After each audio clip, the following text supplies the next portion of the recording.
Education haqida essay mavzuchisi ushbu 4 ta 9 balli so'zlardan aniq foydalaning. Birinchisi pedagogic, ya'ni o'qituvchilik va o'qitishga oid. Misol uchun, governments must invest in developing modern pedagogical methods at schools and at universities. Ikkinchisi holistic, ya'ni keng qamrovli va har tomonlama degani.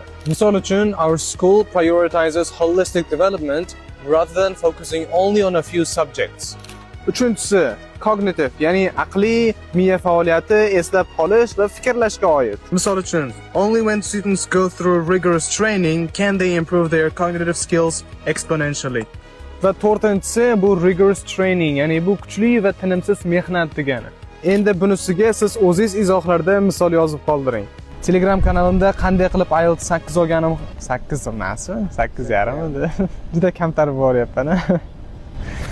Telegram kanalimda qanday qilib IELTS 8,5 olganim haqida darslar o'tyapman. Profilimdagi link orqali hoziroq qo'shilib oling.